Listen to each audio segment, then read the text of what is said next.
দোস্ত, একটা শেষ কথা, হয়তো এরপর থেকে তোর সাথে যোগাযোগ কথা কিছুই হবে না। তুই জানতি আমি তোরে কতটা ভালোবাসি, এটাও জানতি যে আমি তোরে ছাড়া লাইফে কাউকে প্রয়োজন মনে করতাম না। তোর জন্য আমি কখনো রিলেশন করি নাই, তোর থেকে দূরত্ব বেশি হয়ে যাবে এই মনে করে। কিন্তু কষ্ট এটা নিয়ে হয় যে আমি তোর বেস্ট ফ্রেন্ড হতেই পারলাম না। যদি আমি তোর বেস্ট ফ্রেন্ড হইতাম তবে ওই রাহুলের সাথে রিলেশন করবি এটা আমাকে সবার আগে বলতি, তোর মুখে নয়।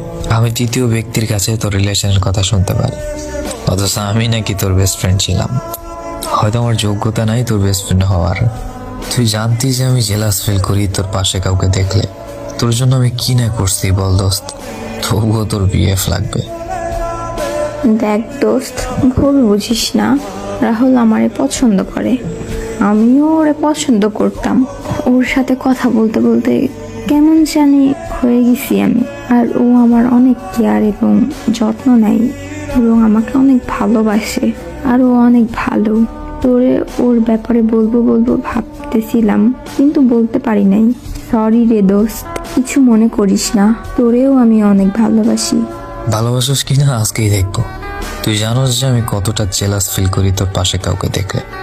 আমি চাই তুই রাহুলের সাথে আজকেই ব্রেকআপ কর আর ওর সাথে যোগাযোগ বন্ধ করে দে। হয় আমাকে তোর লাইফে রাখ, নয়তো তোর বিএফ কে। আমি তো সেই ছোটবেলার বেস্ট ফ্রেন্ড, আমি তোর অনেক ভালোবাসি। একসাথে বড় হয়েছি, একসাথে সব করছি, কিন্তু তোর এই রিলেশনটা আমি মেনে নিতে পারছি না। তুই আমার বেস্ট ফ্রেন্ড মানে আমার বেস্ট ফ্রেন্ডই। আমি কারোর সাথে তোকে সহ্য করতে পারবো না। ভেবে দেখ কি করবি। দেখ দোস্ত, লাইফে ভালো থাকার জন্য একজন ভালো মানুষের প্রয়োজন। বেস্ট ফ্রেন্ডের জায়গায়, বিএফ এর জায়গায়। এখানে ব্রেকআপ করার কি আছে? আর আমি রাহুলকে অনেক ভালোবাসি, ওরে ছাড়া আমি ভালো থাকতে পারবো না। যদিও রিলেশনটা 2 মাসের, তবুও আমি ওরে ছাড়া কেমন জানি একা একা ফিল করি। আর আমি ওরে বলছি যে আমি কখনো ওরে ছেড়ে যাব না।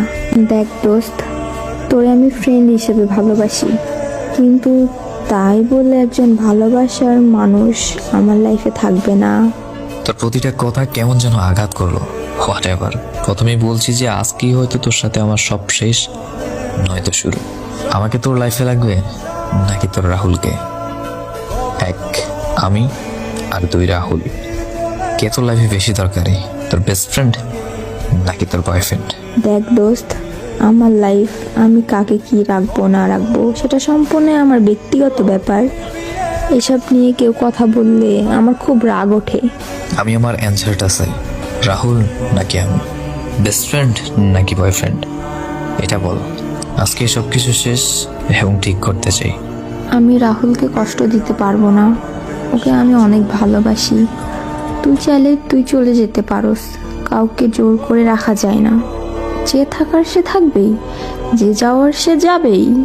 কিছু বলার নেই আমার। আমি রাহুলকে অনেক ভালোবাসি, আর আমি ওরে ছাড়া অন্য কিছু চিন্তা করতে পারি না। ঠিক আছে, আমি আমার অ্যান্সার পেয়ে গেছি। 2 মাসের রিলেশনের জন্য 8 বছরের ফ্রেন্ডশিপ শেষ করে দিলি তুই। বাহ দোস্ত বাহ। আমি আর কিছু বলার বাসা রাখি না। ভালো থাক তোর রাহুলকে নিয়ে, আমি একা থাকবো। কিন্তু মনে রাখিস, আমার চোখে এখন যেভাবে পানি আসতেছে, ঠিক তোর চোখটাতেও এইভাবেই পানি আসবে। আল্লাহ হাফেজ।